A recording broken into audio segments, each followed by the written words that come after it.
Welcome back, everybody. You got Will and I, man, here from the Block Runner, MetaZone, and Rovi. And today we're going to talk about stamps, SRC20. Yes. And eventually SRC21. Yeah, you guys have been howling at the moon for this one. Yeah. And we understand why, because this market is freaking insanely, like, it's divulging into so many different directions now. It all started with ordinals about 3 or 4 months ago. Yeah, this is interesting developments. Yeah, now we got so many new different like tertiary attempts at figuring out how to bring new value layers to Bitcoin. Yeah, so we got BRC20s. They're leveraging Taproot, right? Taproot, yeah. SRC20s. We got ORC20s, which I don't really think deep dived into yet. Not yet. But we will at some point. And then we covered Trustless Computer and their smart VRC20s. That's right. That's 4. Yeah. And then eventually we're going to cover LRC20s and apparently DRC20s. This shit's happening on Dogecoin and Litecoin too. So we got a lot to investigate here on the Block Runner channel. Yeah. But we're finally made it to stamps and SRC20s, and it's interesting, man. Like it's again, all of them are attempting to do the same like end game result. Right? Assets other than Bitcoin on Bitcoin. Exactly. But they have different like interpretations or different styles of approach. So how to manifest this, right? Yeah. Which is like the interesting part of it all. Like there's so much possibility as far as like, what are the pros, the cons of all these different types of like, tokenization standards. Yeah. And who's going to actually utilize them at the end of the day and for what purpose? Yeah. Yeah. And there's risks for each platform too. Yeah. There's trade-offs. Yeah. None of these things are anything close to like perfect like environments for development or finality like Bitcoin is. Yeah. Well, yeah, exactly. Some of them are like a little more like off the chain. Yeah. Instead of like directly on the chain, you know what I mean? So yeah, there's definitely like some middle layer happening within this. So yeah, and so if you're keeping track, there's one more added to the list. It's Lightning. Oh, it's right. Lightning Assets, or what's it called? Yeah, they have something called Lightning Assets. So if you don't know what the Lightning Network is, it's basically like a whole sidechain infrastructure, right? I think they're calling it Taproot Assets. Yeah, that's right. Okay, we're gonna get into that later, but yeah. All right, so let's read this tweet. So shout out to Alex. Yeah, he put together a masterful, like comprehensive. This is understand what's going on with SRC20s roughly a week ago. Yeah, so right off the bat, he's trying to hype this up, right? Pepe made people millionaires, right? Already BRC20 yielded 350x return, and then now we have SRC20 stamps on Bitcoin. Yeah. So what is stamps? So this guy, Mike in Space, created a new protocol on Bitcoin which allows for direct storage of data, including text and images, into the blockchain using UTXOs. So the UTXO component was the first thing we had to kind of understand, right? Yeah. So I remember early days reading the Satoshi white paper, and they were talking about getting change from a Bitcoin transaction. I was like, what the hell is happening? Yeah. But now going through UTXOs, it's an unspent transaction output. That's what UTXOs stand for. Okay. And what it is basically when someone sends you a Bitcoin, that usually comes from an input, right? That's the input. They send you the Bitcoin. Correct. And the output is, I want to send you half a Bitcoin. Okay. So the input is, I have one UTXO with a Bitcoin. Yeah. Now I'm trying to send you half a Bitcoin. So what happens is I actually send you the full Bitcoin. Yeah. Right? Yeah. And then part of the protocol is that half that Bitcoin returns back to me. So I have a UTXO worth half a Bitcoin. Yes. You have your own UTXO worth half a Bitcoin. It's so true. And I've experienced this firsthand like recently, because if you've been following this channel, I was the ultimate non-power user of the Bitcoin blockchain. I fucking hated the thing. It was like the most snooze of experiments in Web3. Yeah. But recently, as of the Ordinal's development, I've been a real power user of the Bitcoin protocol. And I had to experience this without knowing like this was actually part of like the core mechanisms of Bitcoin itself. So I was like, I'm interacting with things like the Ordinal's wallet or Unisat wallet. I'm sending transactions here and there. Yeah. But like my whole freaking balance is being yacked.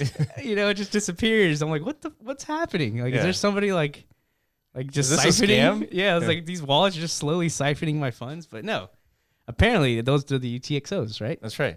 Because eventually the stuff that left the account, it comes back. But you got to wait for that whole thing to process. It might take an hour, 2 hours, who knows. Yeah. But it does add like an element of like really bad user experience. Well, yeah. So what happens is we deal with UTXOs every day with Bitcoin, right? Yeah. As long as you're not dealing with an exchange, because an exchange, they pull everything together and they deal with the UTXOs. Correct. But if you have a hardware wallet and you're sending out Bitcoin, you know, on your day-to-day basis, you're dealing with UTXOs. Correct. But the interface doesn't show you anything like that. It automatically chooses the UTXOs for you to reduce the fees and shit like that. Yeah. But there's a way to manage your own UTXOs with other wallets that allow you with that advanced functionality. No, that's an actual power user. Yeah. If you're over there selecting your UTXOs and stuff. And you want to select it for privacy reasons. Yeah. If I'm getting a Bitcoin from the cartel. Whoa, dude. And Bitcoin from Slow down there, dude. All these resources or sources, I should say. Yeah. I want to make sure when I pay you, I'm not using like any of these like, you know, nefarious activity UTXOs. I got you. Right. So that makes sense. Basically, you can like custom create your own Tornado Cash. Pretty much. Internally in Bitcoin's like mechanism. Very cool. Good to know. I'm sure the government's going to really appreciate that once they figure that out. I'll tell you right now, the government is actually using that right now. That's how they're able to track everything. But well, then yeah, they will. They'll love it. Yeah. Okay. All right. So that's what Stamps is. They're using the UTXO. Pretty important. It is important. Yeah, because it's in comparison to Ordinals, they're not using Taproot. Exactly. Yeah, that's the big differentiator here. And so Stamps guarantee permanence. So this is where this kind of leads into the discussion. Is permanence stored on Bitcoin blockchain outputs. These are impossible to prune. This has been part of the protocol since like early days of Bitcoin. Correct. This is not something that's the consensus is going to be. We need to do away with UTXOs. Yeah, no, ain't happening. Yeah. So there's been 18,000 stamps created on Bitcoin blockchain in a month, outpacing the growth of assets compared to Ordinal. So this is where it caught our eye. So the stamps is essentially like an NFT, just like Ordinal inscriptions are like NFTs. Yeah. They have different nomenclature now, but that's the differentiator between stamps and SRC20s is non-fungibility and fungibility, like assets, right? Yeah. Okay. Just so we know, we're all on the same page now. So Stamps uses open source counterparty, which was used to issue NFTs by burning Bitcoin to acquire XCP tokens for smart contract execution.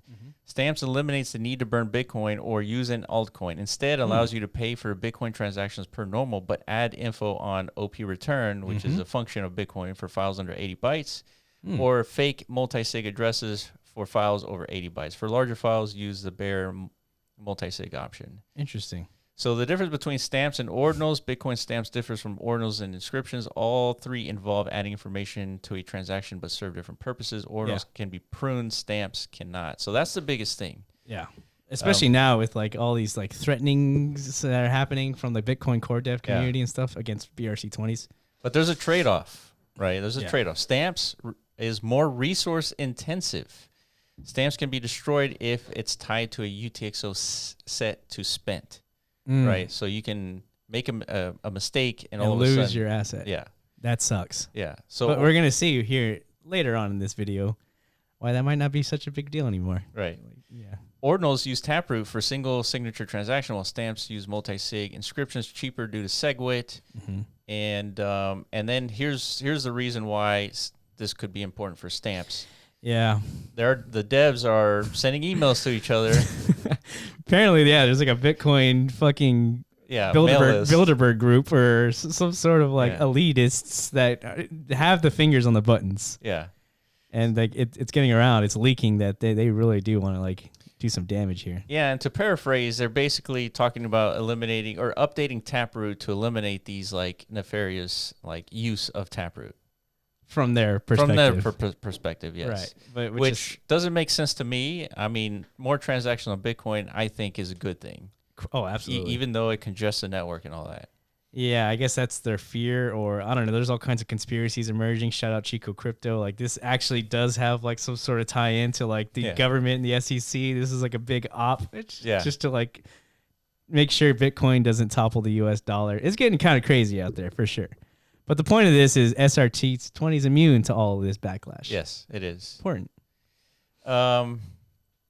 So just looking through here, just trying to point out some notable stuff. So this tweet thread actually tells you how to get into the SRC20 ecosystem. Yeah, so definitely check it out. So, and we did. SRC20s has been on our radar for a couple of weeks, but we've been spending a lot of our time really just kind of perfecting our understanding of BRC20s first before we migrate to the next thing, and then we did the trustless computer. But now we're here. Yeah. So we started to get to the whole tinkering phase, but guess what? Everything's kind of like shut down right now. Yeah.